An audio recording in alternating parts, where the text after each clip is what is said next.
Hello, comic nerds. Sorry we were running a little bit late. Joe was out there talking about the short sword, so we just had to get that out off the chest and we went live here talking about comic books. So, first time kids shows, what we do is we buy the books that come out. Comic Book Wednesday, we give them a read. We blast the books we hate. We stash the books we like. And make sure you give a thumbs up, subscribe, and hit that bell when we go live. Most of the time we're live on Friday nights, but every once in a while I'll throw a live video there. Every once in a while, you go over to Teespring, check out some cool shirts. Go over and check out the Underlust, the Stretch of Funko Mouth, and the Pocan Joe shirt. As always, spoiler warning, we do talk about books and plot points, so this is your warning. Let's see, what a double S in here. So what up, Huey, Joey, and Michael? Oh man, I gotta open my beer. My beer. That sounds good. What are you drinking there, Joe? I am drinking Pineapple Grenade from Young Veterans Brewing Company, one of the businesses I was honored to help set up. I love their stuff, and it actually has pineapple in it. It's weird, but it's good. I am drinking a Rogue Bat Squatch, hazy Indian Pale Ale. Bat Squatch? Really? Bat Squatch, yeah. Can't get off the branding. So let's talk about the books. This week I didn't have a whole lot out this week for me. I only picked up 8 books. Missed Batman #2, but I did pick up some other ones. So let's go ahead and jump into them. Joe, what?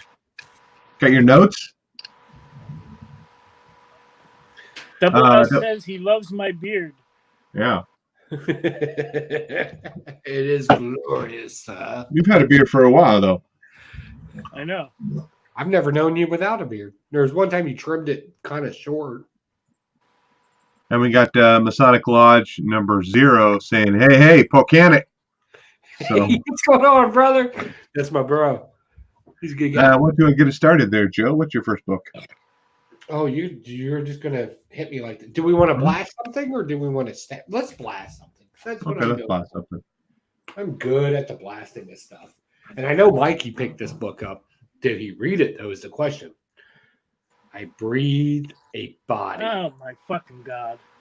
This is huge garbage. Oh, my God. This is so poorly written that I don't think the writer understood what he was saying in the middle of it. This is so badly written. Oh, my God. Who is this guy? Somebody nobody's ever heard of. All right, so let's roll with that.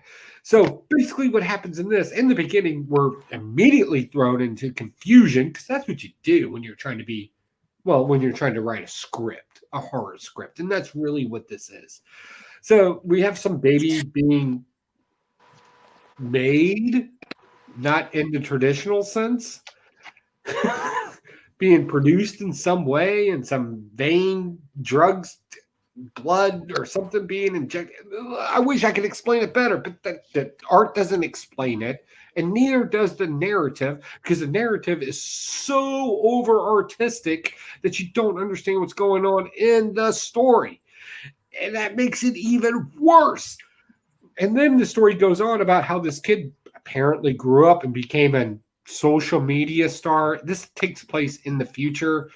And apparently this is a thing. And then how some people work in the background and they're kind of manipulating algorithms. They have basically something like YouTube that they produce off of. And this kid pretty much just does outlandish stunts in it and then tries to kill himself at the end. But I think what we're going to find out, and I would like to consider myself somewhat knowledgeable in this area when predictions, we're going to find out he really didn't die.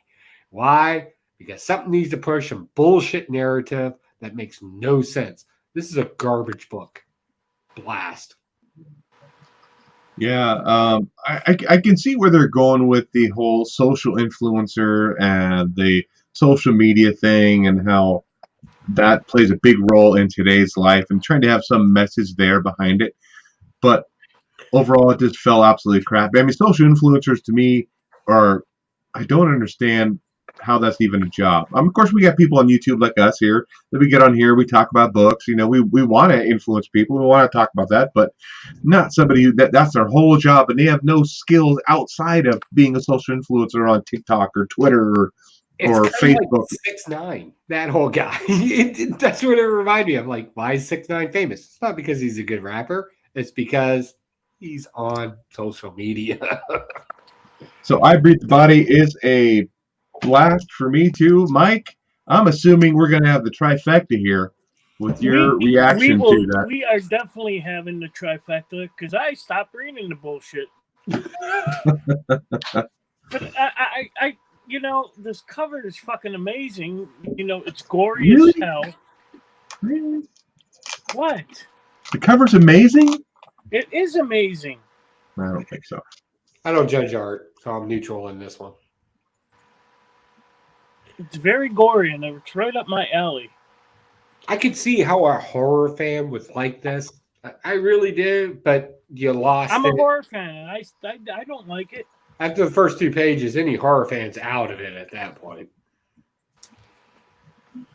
Double S said, make a good point. I sense I Breathe a Body was a poor man's social media version of Hellraiser. And I've heard it compared to Clive Hellraiser. Barker's work in other videos too, so So you didn't see this preview to Maniac of New York, Mike, at the end? is that the one where he's immortal? We don't know. I don't know. I didn't read. I normally don't read the previews in the back of the book because I don't want to know that. I read the preview. I would rather have read that because just the mystery behind it seemed more fascinating to me because there's always a why did he kill everybody in Times Square thing, where the other one just kind of, hey, this happened. Suck it up. If that's the one I'm thinking about, it's he's a serial killer in New York and he's immortal, and the cops can't do nothing to him, so they just let him kill whoever he wants. That's all. I'm sure there's more to it than that, but I would read that.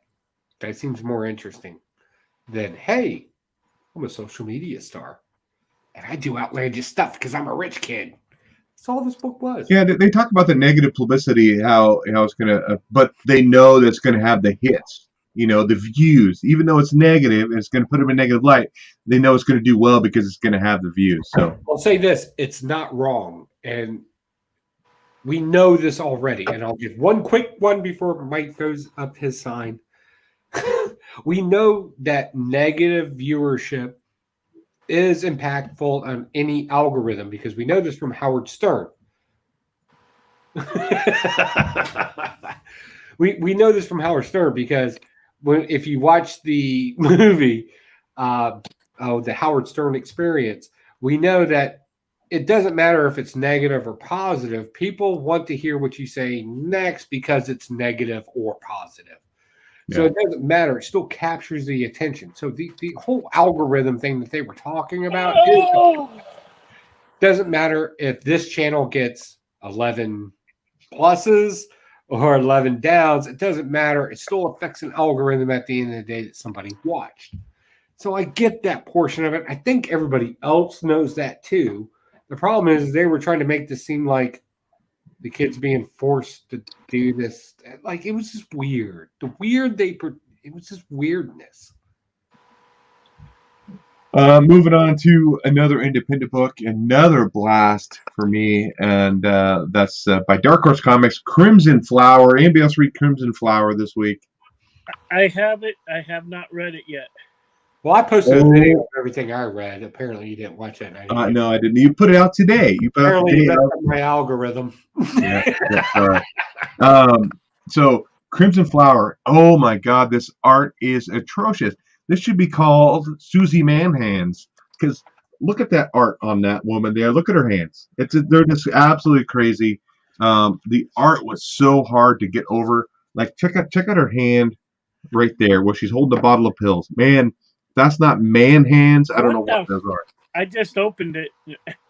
So the art in this is absolutely atrocious. So the whole story is this girl sees her father killed. Like she's big into reading stories, and she's able to go into his library once in a while when he's working, while she's quiet. She sees her dad getting killed, so now she's out for revenge. She poses as a pharmaceutical rep in order to get to access to this doctor's records because she has a clue that this guy that killed her dad lives somewhere nearby. So she gets that. He ends up going over. She ends up killing him, but he wasn't. There's a big conspiracy behind it. Above that. So, oh my God, this art is atrocious. It's atrocious, and that really pulls me out of the whole thing. Even this bad guy that she goes to see, he looks like that Keep on Trucking dude, from the 70s, that sticker, but it is awful, awful. And I can't, and it's by Matt Kent too. I mean, that's the writer, and he's known for some pretty good stuff. But overall, this book is just absolute garbage, and I'm not picking up issue number 2 on that one at all. Double S says, Michael, the sign should have said, "My beard will be seen." My beard will be seen. And Susie Manhands like Rob Liefeld's feet.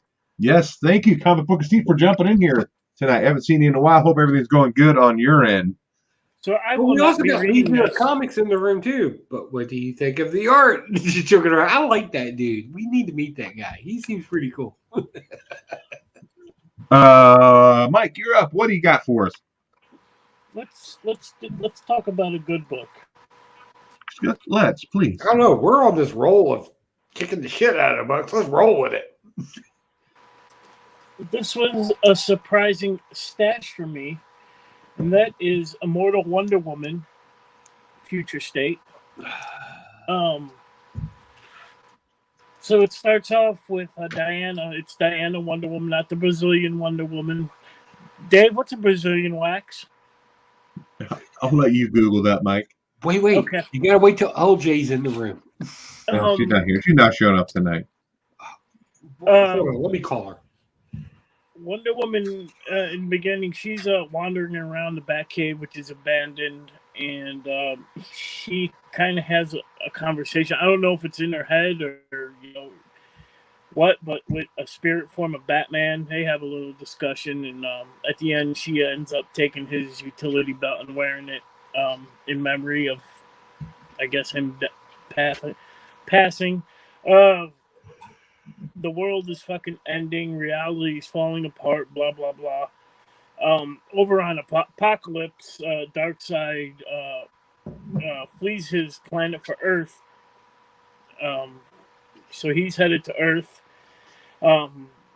He thinks that this is a whole anti-life equation. Over on Themyscira, the Amazons want to stay and fight. Diana wants to just haul ass.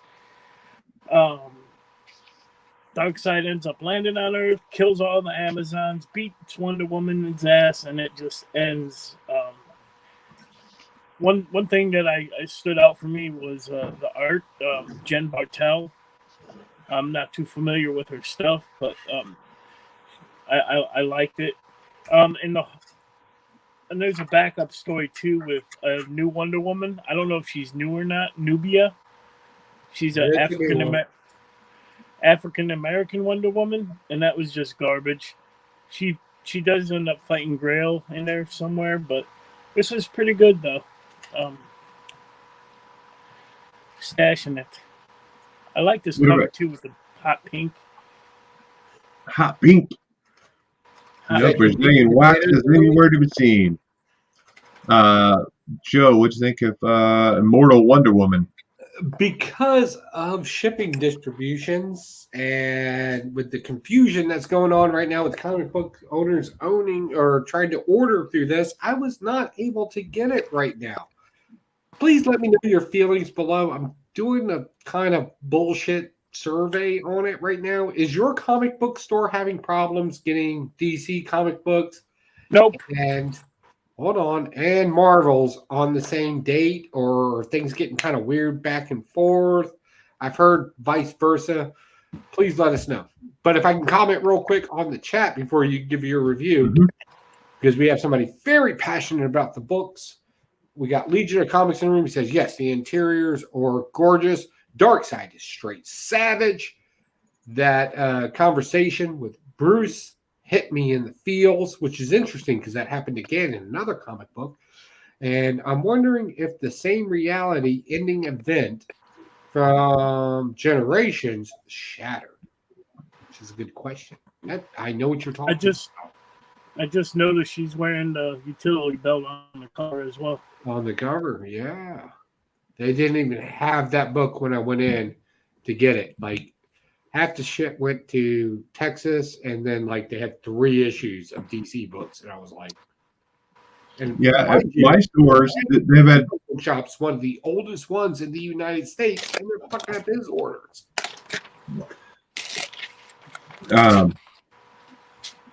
Lately it's been Marvel having issues, not DC at my stores.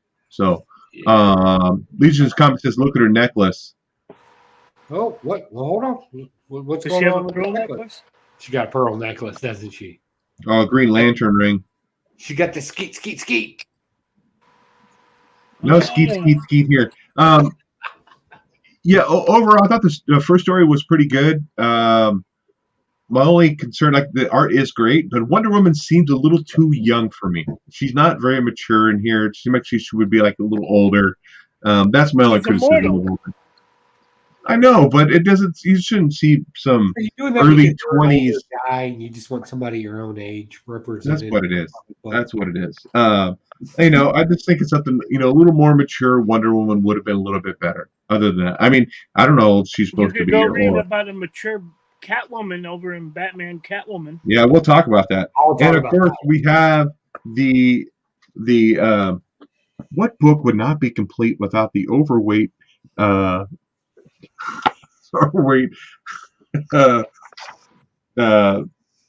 Amazon. So I thought that was funny.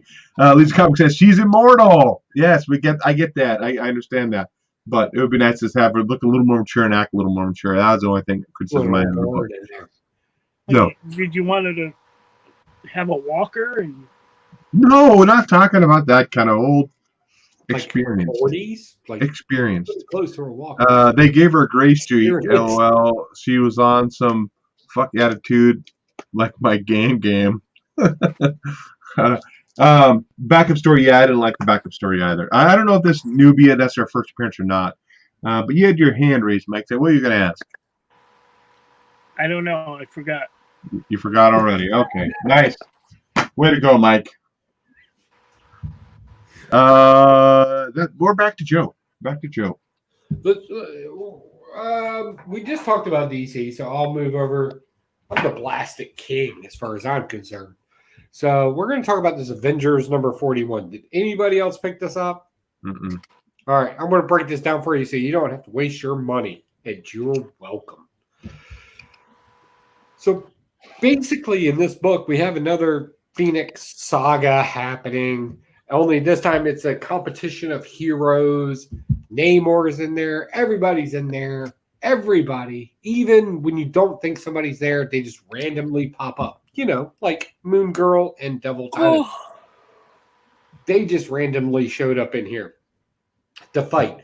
The biggest takeaways you need to know about this, is Jane Foster was Thor. As a matter of fact, you need to know it so much that they mention it 4 freaking times in here. 4 times.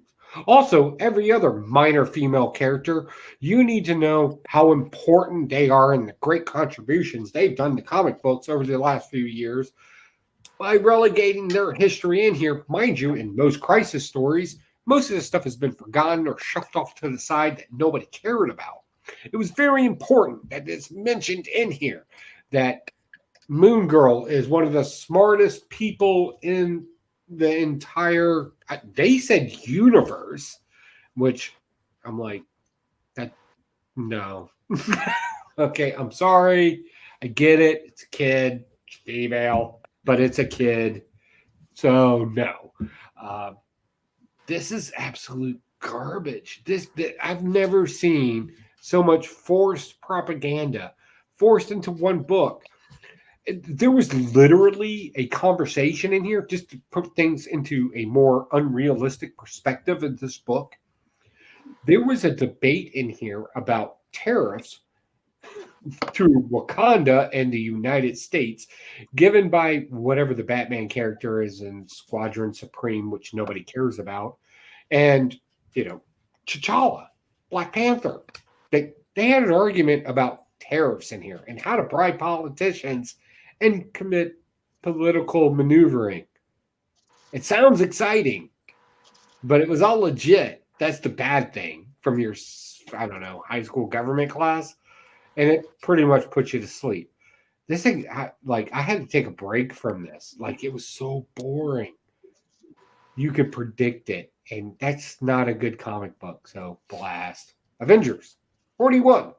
If you haven't picked it up, don't bother. Legion of Comics says Marvel pumping garbage. Shocker.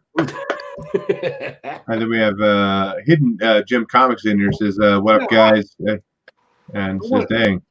I want to be clear. If you enjoyed this comic book, my review of it is in no way should be relevant to your beliefs in it. Please have your own beliefs in it. If you enjoyed this type of storytelling, let us know. Maybe there's something amiss. Maybe I'm being a prick. Please let us know. Let this be the safe place to have your comments and your views of comments or comic books expressed, because God knows we're going to do it. You might as well enjoy it, and I promise you, we'll read it. Okay, moving on to, because Mike, you didn't read Avengers, correct? No. So yeah, Legion of Comics didn't pick it up. Double S didn't pick it up either.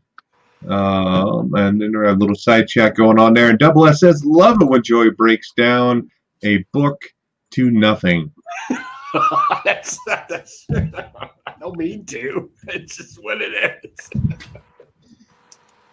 So I picked up Future State Catwoman #1. I picked up that. Who is that? That is the what covers? Who is that, Mike? Art Germ. Art Germ cover. Yeah. So I picked up that. I mainly picked it up for the Art Germ because usually his covers are pretty good. But this is overall this was a pretty good book. So we have the magistrate, of course, bringing all the people to put them on a train to take them somewhere else. Very much, Nazi-esque, moving them on the train. Joey's agreeing with me 100% there. They had this one weird thing, though, when they're one guy stands up, he's yelling fascist, we are Gotham. If Batman were here, you wouldn't be doing this. And they start beating him down. And this one woman holds this little sign up, and it says, "We have many, we have lived and lost, cold nights and long days. We follow none, but we'll always have each other. There will always be strays." And then they tell him to knock it off, and they quit. And I'm like, well, that was kind of, it led up to a lot there. I thought, oh, something big's going to happen, but it didn't really do a whole lot. The group didn't do a whole in there. So, but then we have Catwoman with her team. Catwoman's going to jump on the train to save the people off there. And overall, this was just an awesome, fun book. Legion of Comics said pacing of the book was perfect. I agree with him there as well. And then, of course, we have a villain and a superhero. Of course, spoilers, like we talked about at the beginning of the show. What was the one's villain's name? He talked in Onomatopoeia. Yeah, that dude. I had to look that up to make sure it was. There we go. Legion says he was cool as hell too. And then they have, of course, we have Bruce I think it's Wayne. the designer. I think that's the designer. You think that's designer? Overall, the art on this book was good. The pacing was good. The story was good. And this is actually, I think, if I'm looking at the rest of my books, it's not close to the pick of the week, but I mean, it's close to the pick of the week, not the pick of the week. So Catwoman is actually really, really good this week. I enjoyed it. This is definitely a stash for me. Mike, you're up. Catwoman. Oh yeah, this is great. Couple of key people on that train as well, not just prisoners. So I don't know if we want to spoil that, but we're spoiling shit. We're at Bruce Wayne was on it. Yeah, Bruce Wayne is on it, and Talia al Ghul is on it. She's disguised as one of the magistrates. So This was awesome. So it's a stash for me as well. What about you, Joe? I thought this was beautifully written. Onomatopoeia.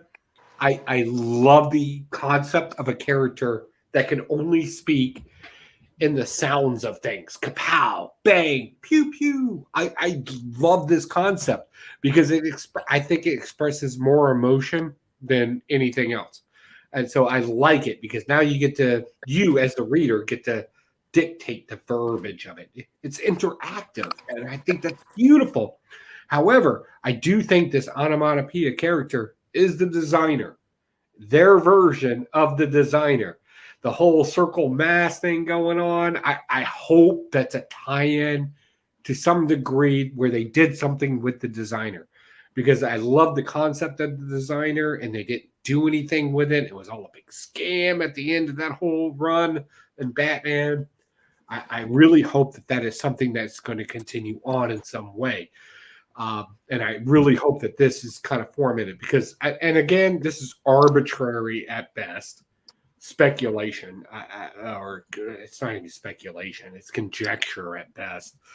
With the whole circle thing, with the mask, having to hide his identity, I hope that is something that is there. Please, DC, please, if somebody from DC is watching this, make that happen for me, and I will continue reading this. I promise you. I love making the strays just a slightly more cooler than what you did before. Like this was just a cool book. And then we get another cool story with it. Do we want to talk about the secondary story? Trying to remember what the secondary story was. Well, there's a secondary story in the main story. Oh, in mission, not like a backup story. Gotcha. Go ahead. Right? There's something they can branch off to that's going to be even more beautiful. I'm speculating at this point. I hope other comic book viewers got it, but I don't want to mention it because it's not a spoiler at this point. It's just a dickhead move. So reread the book, all right? Reread the book and pay particular attention to the main character of the Strays. Think about that. Not the computer nerd. Nobody cares about the computer nerd. But think about the other character for a second and where they fit in DC lore. I think you'll find something very interesting there. I think you'll come up with your own speculation. And of course, you'll agree with me because I'm always right. And you're welcome for that. Are you talking about Leo or Cheshire? One of those two? Cheshire. Yeah. What else is going on in chat? Legion says between Catwoman and Nightwing, they've added plot that filled holes in the Dark Detective #1. Comic movie comics. What up, Hidden Gem? Let's see here. Cheshire, and that's Legion Comics has a question mark. I don't know if he's questioning you or who you're talking about. So just focus on reread the story and just focus on that character for a second. And if you're in tune with the Bat family and all its ridiculousness, something may jump out to you at some point. Again, it's speculation. It's a fun game. We'll talk about it next week. Just bring it up. If you caught it, you caught it. If you didn't, don't worry about it. You're not going to miss it. It will come out. Like Paul Heyman would say, it's not a prediction, it's a spoiler. Right, Michael? That's right. Paul Heyman. I'm a Paul Heyman guy. Are you a Paul Heyman guy, Dave? No. Sorry. It figures. Yeah, it figures. Oh, wait. Legion says, I was guessing before he said it. I'm aware of who Cheshire is. You know what? Legion of Comics, I know we don't always agree on things. Like we had the whole split personality thing. But dude, I think you're on board with me. I think you're there too. You're so there. I guarantee it. Let's talk about it next or issue 2. Save it till issue 2 because I think that's when they're going to spoil it for us. I don't know where Cheshire Cat plays a role in DC anywhere else. So I got to look that up myself. So We'll go on to Mike. And anything else. I think it's going to be the shocker. It's going to be So. Mike, you're up. What do you got for us? All right, let's blast the future state book. Superman Worlds of War. Pretty. What's that? I didn't get that one. Don't bother. You sure? Because you and me disagree on things. Okay, well, this whole book, you see this cool ass cover? Yeah. He's a gladiator. That doesn't happen till the very last page. Oh, never. Basically, it's a bunch of people sitting around Smallville, telling stories about how Superman saved him, or speculating on where he's at. Some say think he's dead. Some others think he ascended into a higher form. But at the very end of the story, you can see he's like this gladiator dude on a Mongol's war planet.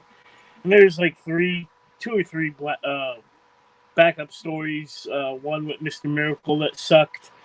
The Midnighter one's pretty decent, pretty violent. And the new, Black Racer, the female version. But other than that, this book is crap. It's a blast. Legion of Comics is disagreeing with you. He's saying it's unblastable, slow, true, but the backstories fill it in.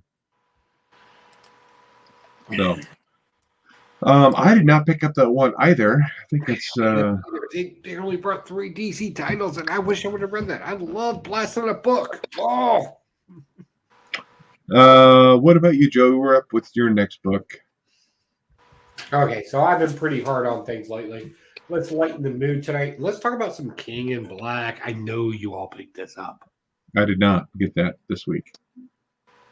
What? They were out. You're literally our boss here. How did you? I know they were out. So hottest title right now. I know. I got one coming. Relax.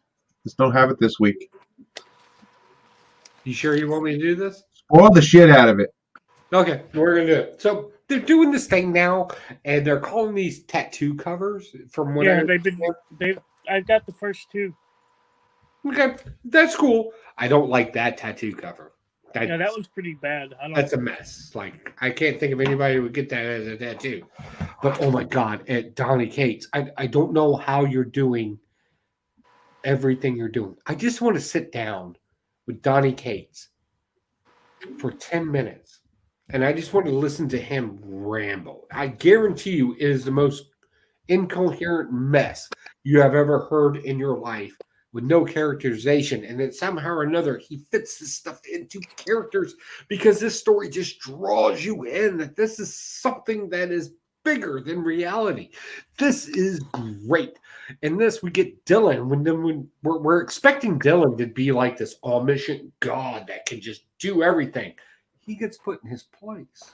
Also, so does Wolverine and Spider-Man. But then we also free Captain America, and then we kind of go back to, I like stories that give us this conflict where we go back and forth, where heroes learn their lessons. Sorry, I burped. I've been drinking. Mm-hmm. The hero's arc is, the whole point of the hero's arc is to learn a lesson. But Donny Cates does it in such a compact motion that and the pace is so driven in it that it just draws you in, that you want to know what happens in the next panel so quickly.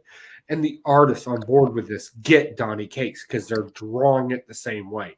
So as we roll through this story, we find out that all of a sudden Thor shows up. Now, I missed something because Thor was trapped someplace else, and apparently I may have missed this issue. But apparently he's been freed from that area, and he shows up and strikes lightning. I loved the banter, the dialogue between Thor and Null. I loved that. I thought that was great because it was a good example of a little surrealism on Thor's part, realizing that sometimes he brags about the same thing that Null is saying, but I don't know what it is, but Null's voice in my head when I read this is always this calm, cool, collective, the villain we all like. Calm, cool, collective, calculated.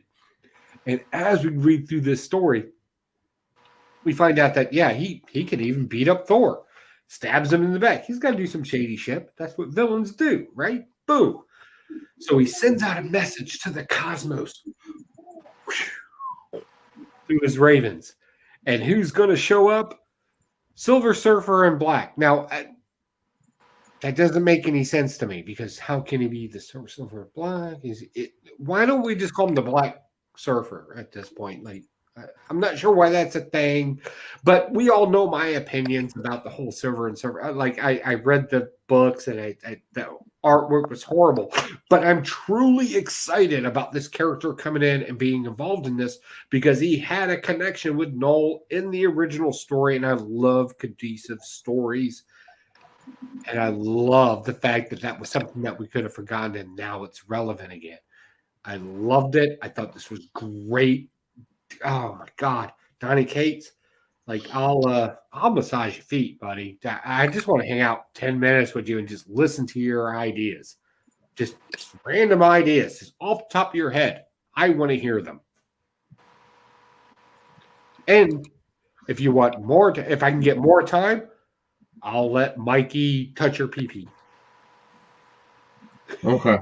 Just in case he's watching. Null's voice in his head sounds like Sean Connery from Highlander. Right? Like that calm, cool, kind of in control, but never angry. Like just ha ha ha ha ha. I get what you're saying. Yeah. Like I'll give you a slap if you slap out of line. Yeah, I get it. That's cool. Then Dylan takes the black off him? I don't know what that means. I haven't read the book. Mike, did you read it? What'd you think? You didn't read Silver Surfer Black? I wasn't able to pick it up this week. No, Silver Surfer Black. Yes. Okay. Then you know how he got the black on him. Yeah. I get that. Okay. Still, why would we call him Silver Surfer Black? Shouldn't he just be Black Surfer? I don't know. Mike, what do you think of King of Black? Yeah, it was all right. A couple cool moments in there when Thor actually punches Null's jaw completely off. That was pretty badass. Tony Stark taking control of his own Celestial. That was pretty cool. Yeah, I'm excited to see the Silver Surfer come in here and get to have Null destroy him as well. But yes, I'm stashing it. I got this cool Thor being stabbed in the chest cover. He actually stabbed him in the back. I don't know where that cover came from, but that's a cool cover. I like that cover. Okay, let's talk about... Let's hit up the chat real quick because it blew up when we talked about King in Black, if you don't mind. Yep. No, how about it? Real quick. Double S starts it off with, wait. Okay, hold on. Nope, I need it back. Oh, my Lord. You guys were killing this one. All right. The intro was cool. It says Legion of Comics, as well as different layers of. Oh no, he's talking about something else. I'm sorry, I'm not keeping on track. All right, I skimmed through the Superman book again. That's not it. All right, King in Black 3 was pure fan. See Ice and Zero Plot, Borg 5 Passion. Pure fan service. You know what? I'll agree with that. But let's be honest. If you're going to service the fans, like they're the ones paying, so you should service them. It's not like a dirty hooker in an alley. All right. Where did Thor come from? How does it tie into this book? W2F. So, and if you were reading the Thor run, we can get into a whole thing about it. Thor is in a different place somehow or another. He was talking to a dragon at one point. And I may have to go back to the last issue, but I think the dragon, before it died, gave him his escape route, and ta-da. But because of COVID and everything going on, I think we're going to get caught up on the Thor story about how he caught up. So we may get a prequel over in the Thor about how he got there. Things are a little out of whack right now. That's my expectation. Okay. Doomsday Clock was cancer. I'll agree with that. Off Silver Surfer, Dylan up. to be one to take off Dylan. Okay, trash. Okay, we got a lot of dooms. A lot of people thought Doomsday was trash. I Yeah, think it's a lot of Alexander. people would agree with that. Why not Alex? Doomsday. Okay, a lot of people hung up on Doomsday. I think we could all agree. Does everybody agree with Doomsday that it was kind of a garbage story? Oh yeah, yep. But that's old news now. Mike, where are you at on Doomsday? Why are we even talking about Doomsday? Well, Clock? it's in the chat, so we're fan servicing. Yeah, Doomsday Clock fucking sucks. Yeah, I think we all agree that that was garbage. Okay, so I'll skip through those garbage. How did that ruin it? Blah, blah, blah, blah, blah. Doomsday's clock ruined. Yeah, you're right. All right, he was a villain. A lot of people are stuck on Doomsday Clock. It's only one guy stuck on Doomsday Clock, and that's Alexander. Yeah, Alexander, but other people are engaging him, and that's fair. I think we can all agree that Doomsday Clock was. I think the biggest thing in Doomsday Clock, and I'll give my opinion real quick. There was no real villain in it, and I hate a story that doesn't have any real conflict. When it's just a personality type of thing, like I don't like kayfabbing between wrestlers because this is idealism at that point. Don't get me wrong, I love 90s wrestling when they took it to the extreme, but just on a mediocre level, I kind of agree with the majority of you. All right, what comic book we talk about next? Okay, we'll talk about another book that's trash. I really wanted to give it another shot, but of course it's Tom King, so it's hard to give him another shot. Yeah, That's Batman Catwoman #2. Great cover, great Jim Lee cover. I picked up that one. But I'm so lost on what the hell is going on. I keep flipping back and forth between future, past, present, and I have no freaking clue. I don't understand what storyline we're supposed to be following, what's happening in the past, what's happening in the future. We got this old Joker who's wanting to get ice water for Selena Kyle when she's over to visit, and they start talking about the pre-wedding issue when Joker shot her and he cut him, and they're both bleeding out in that church. But what the hell is going on in this book? I really want to like it, but unfortunately, I am absolutely lost in this book. And Mike, I'm thinking you're kind of the same way with this, aren't you? Yeah, absolutely. At this point, I'm just going to be picking these up if they got pretty cool covers like this, like you mentioned, the Jim Lee cover right here. Oh, so you're judging a book by its cover? Yeah, but it's Jim Lee. It's Jim Lee. It's Jim. And speaking of, for art's sake, Clayman's art in this is pretty good as well too. That one splash page of Selena Kyle's butt. Woo! No, I'm just kidding. His art is real good though. But other than that, it jumps around so much, and it doesn't. It should have little words to say in the past, or give a timeline or something. Because fuck, Blast. Legion is disagreeing with us here too. He says Batcat was King firing on all cylinders. Most time I used to really like King because he would have that slow burn to that of like you don't understand what's going on, and all of a sudden, boom, there's this reveal, and I go, oh, everything makes complete sense now. And again, too, if that's the case with this, I'm hoping that's what's going to happen, where I can go back and read the whole series, and then go back from the beginning, start again, and kind of understand. Oh, okay, now I know where that piece fits in, or how that in the overall story. But as of right now, it's just not readable for me. Sorry. I think what the problem is with most of these comic books today is you have these slow burns, and then you have guys like us that read a comic book and we expect something traditional or something exciting to happen in every book. And this is why we have what we call the whiskey dick issue. Oh my goodness, I didn't do it. I haven't done it yet. Give me a second. Sorry. Would we call this a whiskey dick issue? I'll say yeah.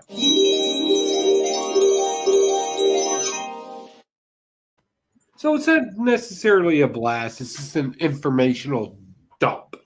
We're just dumping a bunch of information real quick in a comic book, and Tom King is great for that. However, I didn't read this comic book because of shipping disputes. So I don't know what the hell I'm talking about. The Double S said Tom King, Batman and Catwoman is the same as his Batman rhyme. Sucked! Blast the hell out of this and anything Tom King writes. No, I want to be clear.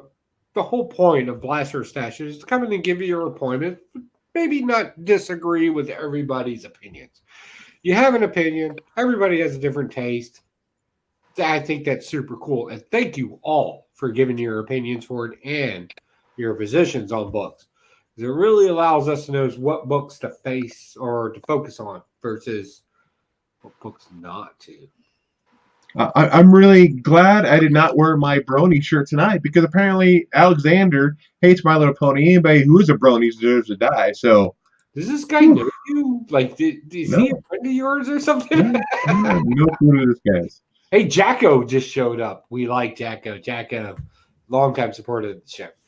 Good to see you here. Legion says Mr. Miracle, Strange Adventure. I loved Mr. Miracle. Thought that was an awesome run. Strange Adventures. I kind of fell off that one completely. I'll pick it up in Dollar Band maybe to complete that run. But unfortunately, nope. I'm not going to be picking those up. Let's jump into who was it? I brought that one up. Mike, we're back to you. All right, we'll do a real quick one here. Another Future State book, Shazam Future State. I wanted to read that. Oh my god. This was pretty good. It makes me even madder. This takes place, from what I understand, years after all the other Future State books in 2029. Make a long story short, Shazam was fighting Necron, and something happened, so Necron split him into Billy and Captain Marvel, Shazam, whatever he is.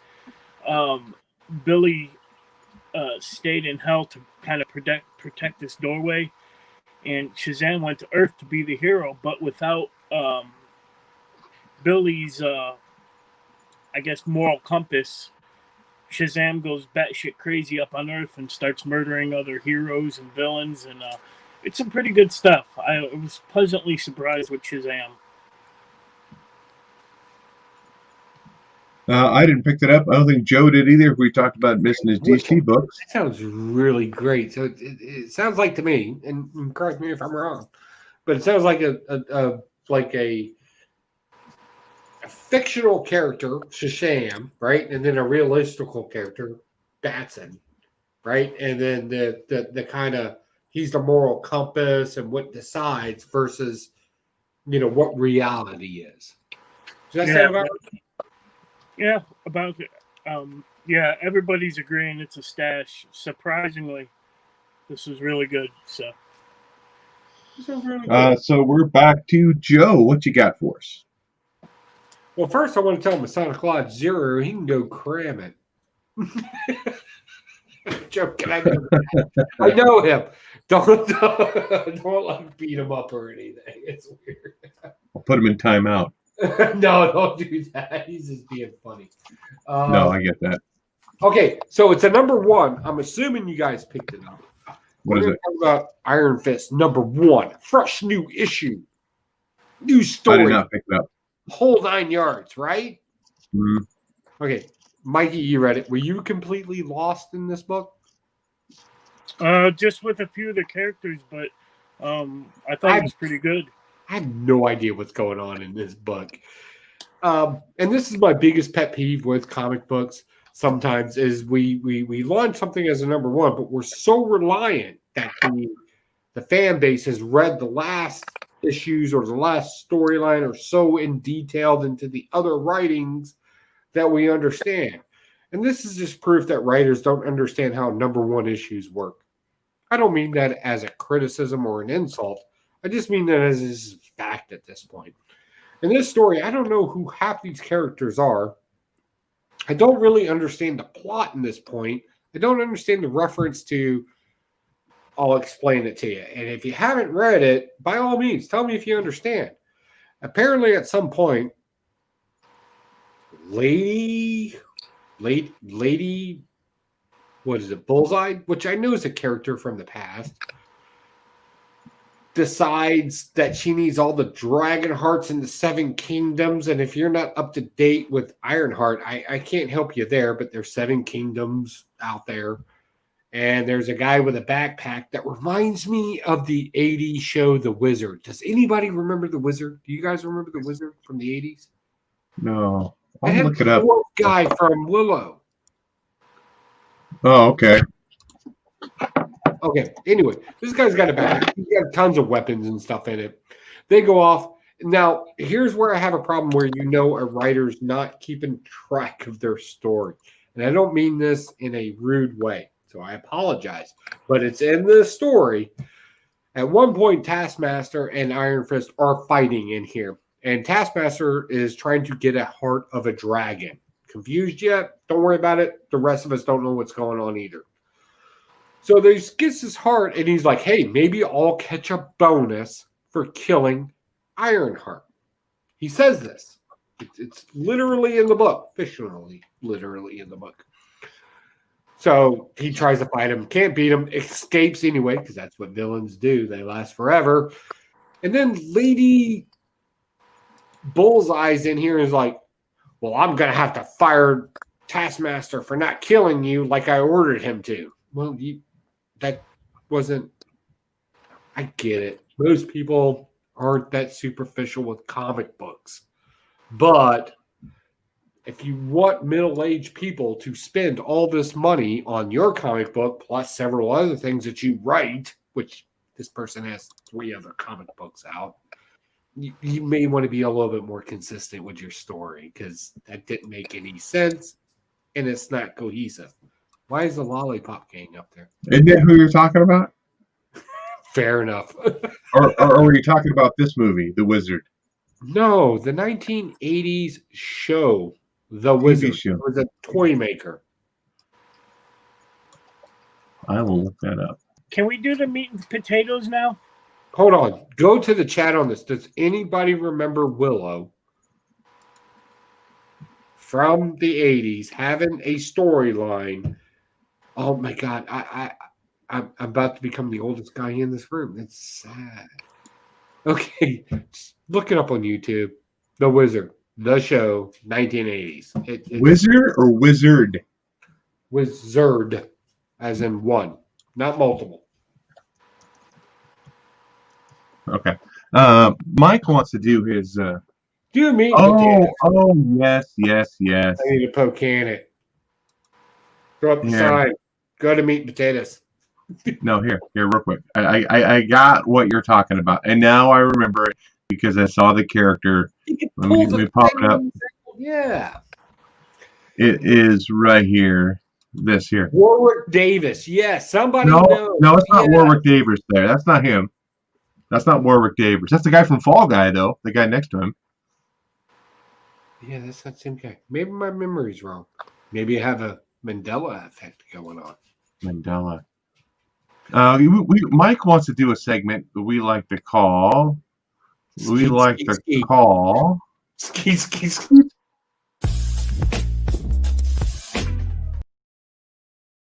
Ooh la la.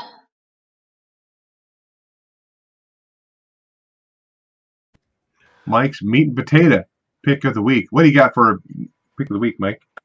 So I went back with an older book for this week's meat and potatoes.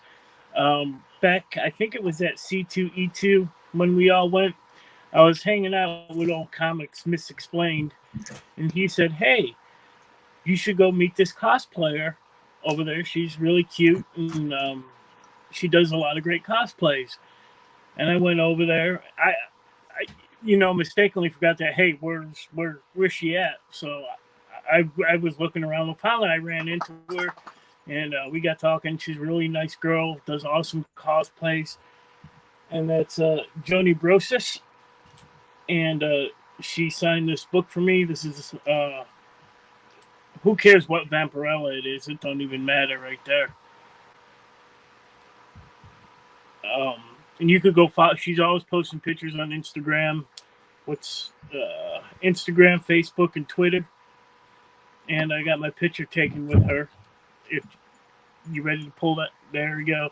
So she was cosplaying as the Black Canary there. But this is my meat and potatoes cover of the week. Nice.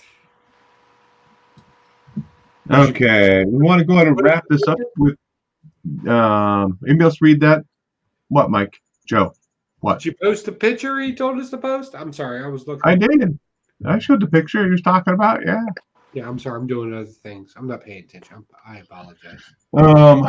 You should throw me off this show. I should just kick Break that me right from now. my contract and throw me. No. Should we talk about Deceased Dead Planet? It's over. Stash. Let's do it. It is over. So at the last issue, we had John Constantine gathering all these weapons. You know, the cloak, the crystal ball, all this stuff to go defeat all these factions that are thinking that they're going to change the world in their image, kind of thing. We have the devil coming up from hell, going to destroy everybody. We have the Amazos out there with Penguin had controlled. But here we had John Constantine with the helmet of oh my God, why can't I think of his name? Why can't I think of his name? That helmet there, Joe. That's a helmet. Dr. Fate. Dr. Fate. Dr. Fate. Thank you. So Legion says it ended so well, and I thought so too as my same too. Because John Constantine ended up sacrificing himself because he knew that's what it had to be. You know, Superman was going to go help him out, but he said, no, I kind of know how that's in, so you're going to have to stay behind. I need to take care of this on my own. And I kind of had a touching feeling at the end, too, with John Constantine sacrificing himself to save the planet and get the antidote out, because it ended up with Flash and Superman going out super speed and going out and giving an antidote and saving a whole bunch of people, including Green Arrow. So, I mean, the whole book itself was great. This ending, I think, wrapped it up very well, and it ended on a really good note. And definitely, the whole series has been a stash. So, definitely a stash for me. Mike, what do you think of DC's Dead Planet? You said it was a stash. That was it, right? Yeah. Constantine was the star of the whole show. So yeah, definitely. Definite stash. Let's not make another one. Let's end it here. Yeah.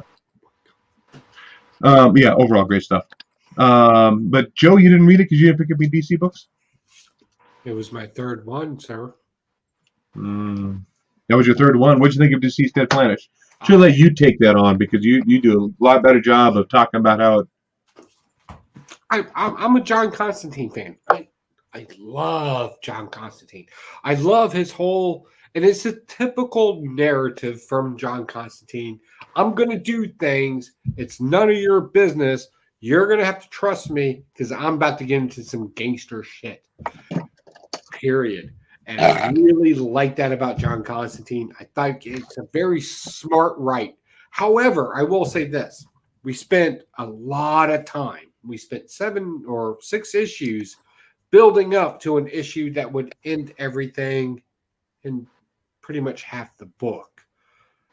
I thought that was a little chintzy. I'll be honest. I thought that was a little chintzy. Even though it's John Constantine, we understand how that whole scenario works. But the whole Amazo army thing, that was literally done in a couple of panels. And remember, Amazos, or one Amazo, is kind of the whole purpose of its being is to dispatch all of the Justice League. But yet an army of them become very easy for them to dispatch. To be honest, and just to be relevant, I'm stashing the book. But I felt this needed to be to an issue 8. And like it be divided between the Trigon and the Amazos. Kind of separate those two defeats at one time. I would have picked that up. And to be honest, I think everybody else would have picked that up too. And I think we wanted a little bit more explanation about how easily that was dispatched. I get the whole we're going to run a virus thing through the computer. Basically, that's just a magic spell, and it's a MacGuffin in a storyline. I would have liked a little bit more substance to that story. However, I love the whole John Constantine thing. I thought it was solid, and I'll stash it all day long. Legion says digital only deceased is really good, called Hope at World's End. Feels a story from the time gap between the series. Highly recommended. So definitely, that's something I never have heard of. So if you definitely like deceased, go check out that. He says, never say what happened with the infected Darkseid. He showed up on New Genesis. Amazon can take on the whole Justice League, but he punched my best friend. Loved it. This was not the JLA they were built for. True. The virus came from a computer. So, and then of course, Double S said Donny Cates mentioned that if he would have signed with DC, he would have changed John Constantine's character and made him a villain. I would love to see a straight. And the cool thing about John Constantine is technically through any story he could be either one. If you're reading Hellblazer right now versus any other time you've seen him, he's always kind of, even in this deceased run, he did some villainous stuff. I would love a straight, just him saying F the world and being the villain, not the secretive good guy. I think John Constantine would make a great villain. And, you know, it's like I always say, just because you're a villain doesn't mean you're a bad guy. The way you described him, though, Batman does the same thing. He has a plan. He doesn't tell everybody what the plan is. He goes, you need to trust me. I got the plan under control. You know, so Batman does the exact same thing. The problem is John Constantine doesn't bother explaining. He just fucks everybody over and gets it done. Oh, well, I get it. No, this is a nuancy, but it's an important nuancy. Whereas Batman has a calculated plan, I truly believe John Constantine is working off the fly. And the truth is, explaining the plan is inconvenient to John Constantine, whereas Batman doesn't want to give away his plan because he's kind of a dick. Yeah. Oh, 807. Let's run through lightning round. Where are my sound effects for lightning round in my image? Do you have it? Mike, where is it? Probably that's you. Oh, no lightning round. Where I was going to have a lightning round. There you go. Let's do this. Let's on the fly here.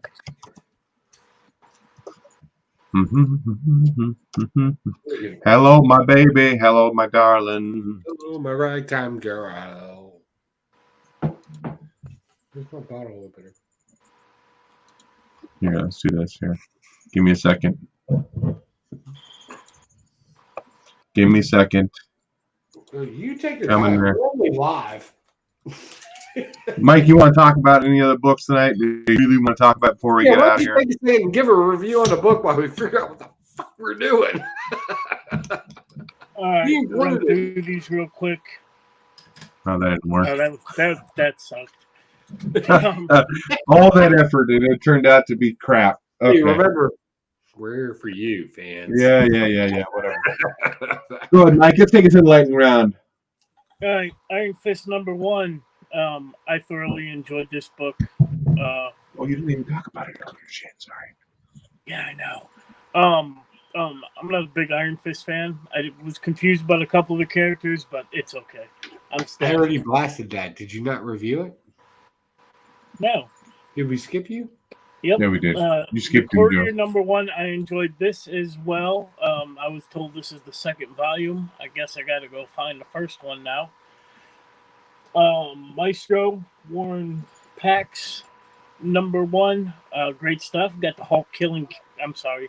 We got Maestro killing kids now. That's awesome. Stashing that. Nightwing, Future State. Another great Future State book. Stashing that. We talked about DC's Dead Planet. I tried to jump into X-Force #16. And, I wasn't having it. This fucking island shit.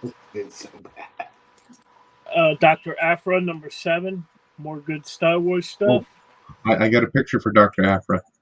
I'm sure you do. She got boobies. Oh, the gynecologist one. That's Galactic Dr. Afra, Galactic Gynecologist. DC Future State, the next Batman, number 2.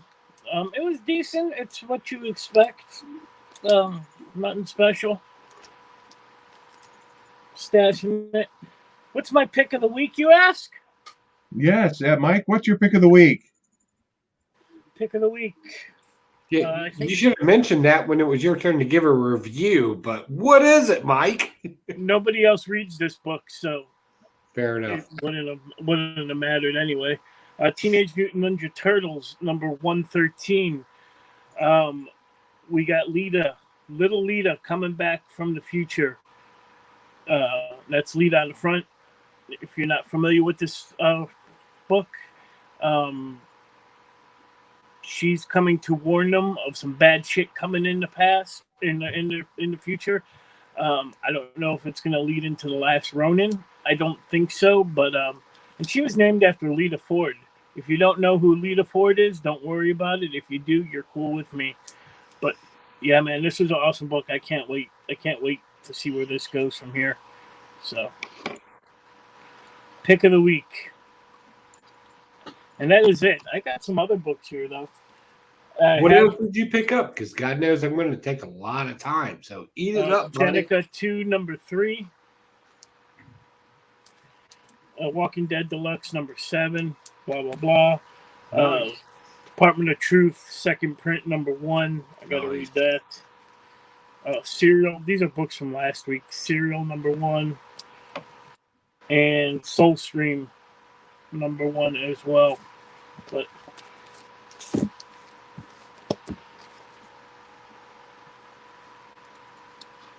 I'm like this for you. Just for you. that is Lita Ford. America. Although she don't look like that right now, but America. No, that's the old one. It is I'm trying to think of any songs that she sings. I'm sure I know a couple. Real quick, before we jump any further, I'm going to go with the chat real quick. Want to be sure we express our appreciation to everybody. Time to get ready for bed. Donny Cates mentioned that he would have sided with DC if he would change Constantine's character and made him a villain. Double S says, I agree. To some degree, at some point, that's got to happen. Arguably. Is he? The Black Label Hellblazer is from Tom Taylor. It was great. I'm enjoying it. Terry Hill joins us tonight, and he goes, is he not a villain? Now we know the difference between anti-hero and hero. Fair enough, sir. Tough, a lot of smiley faces. The backup stories were trash, and the next Batman. I've read a whole lot of Batman, so I can't tell you about that. Or Future State Batman. Legion of Comics also says, I like she was a stepper from Teenage Mutant Ninja Turtles 3. That's pretty cool. Somebody else reads Teenage. So you're not alone, Mikey. He didn't say you read it. He said it is with you. That dude is on you. And also, he loves Dot.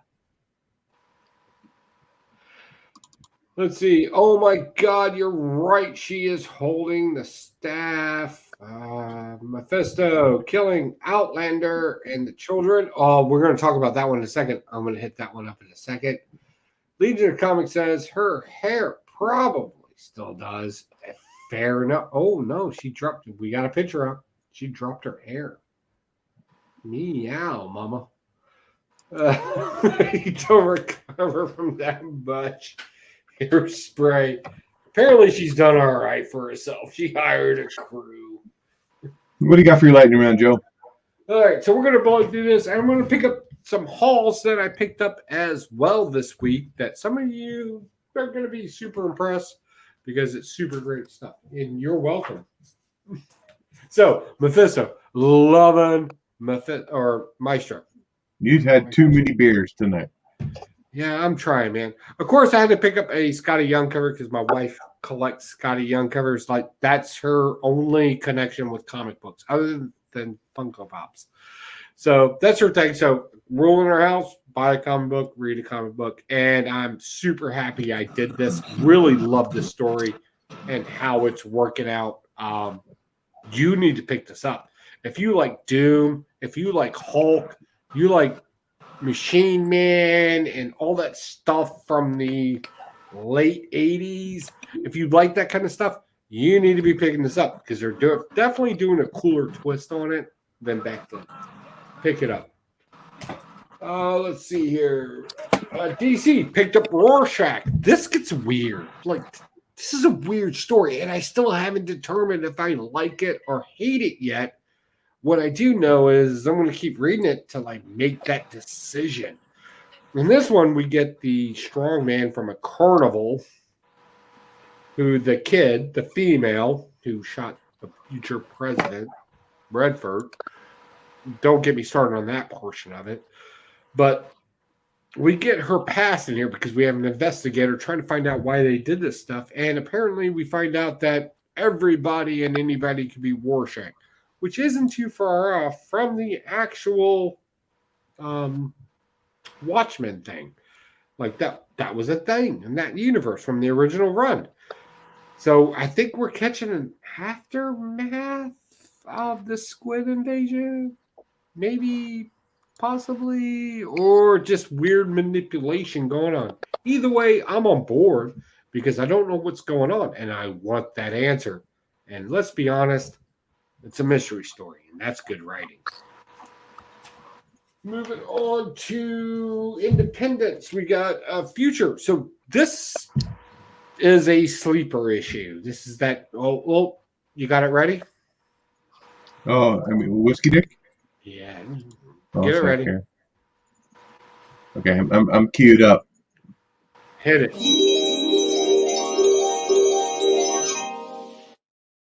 So, Wonder Future is a hot issue going on right now, and I'll agree with it. But even then, they got to do some data dump in it because not everybody understands that, like, Lancelot was from France. So it gives you a time frame of the story that we're dictating in here from King Arthur. If that sounds confusing, as we said before, there's a lot of stories of Excalibur and King Arthur out there. So we're kind of narrating this down a little bit to where we know that Lancelot's French and Deacon's mother, our antagonist, had to sleep with Lancelot, his spirit, anyways, to make a Galahad. If you're lost at this point, this is still an interesting story to you because it will catch you up on literary history if you never took an English lit class, which you're super lucky if you didn't, because this definitely makes it more interesting. Last but not least, I picked up Delta Dogs this week. Delta Dogs is a local comic book in our area. If you haven't checked this out, we've talked about this. We've interviewed these kids. Now we're getting into the action scenes of the comic books. We took, I don't know, what was it, 12 issues? We've taken several issues to build up to this, and they finally started doing their own Virgin variants on this. In this one, we learned a very important lesson, and it's the biggest lesson we've learned all week long in comic books, as far as I'm concerned. We learned that if you're going to base all of your past experiences on your future decisions, the story of your life is going to be extremely short. In this instance, we had an African American kid that had some bad experiences with some police officers. Not once, but twice. And in the end, he has to make the hard decision to do the right thing to save police officers from villains. Very powerfully written and still has a comic book humorism to it. This is good. A lot of you comic book people out there need to be reading this because this is the most philosophical comic book that's out there right now, given it to you in a street version. What else did I pick up this week? These are interesting. I picked up Amazing Spider-Man number 46. First appearance of the Shocker. You're welcome, America. Nice. I've also picked up Amazing Spider-Man number 70. I'll let you decide why this comic book's important. I don't even know. Interaction's important. Also, for my competition up to the knockout, just to make my component drool a little bit more, I picked up Amazing Spider-Man number 51, the first cover appearance of Wilson Fisk, the Kingpin. Nice. Because I'm a dick. Also, one other thing I picked up, if I can share real quick, as some people may know, I do my little thing where I do builds and construction things on my channel. Something was sent to me from like the far regions of Russia. I wish I was kidding. And it was a 3D printed Sword of Omens, and you can completely take it apart. So I think this is a challenge. At least I'm going to accept it that way, where I can measure and determine and completely make this thing real. Of course, it's a shorter version of it. The first hoe, not the second and third. So, right, Shatara. So we're going to look at this. We're going to take some measurements and probably look at something at the early springtime where we're going to try to replicate this. And hopefully somebody will comment and watch the channel and possibly get it. I gave away a Keyblade, so why not? Let's find it. Or maybe I'm just a dick villain and just tricking you. Let's find out together. Okay, my lightning rounds only consist of one book, and that is Courier number 1. This is volume 2. So I actually read issues 1 through 5 that came out. Oh, it's been a couple years ago now.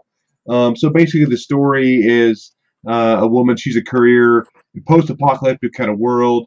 There are different bands or different gangs out there trying to, take resources, take food, take supplies.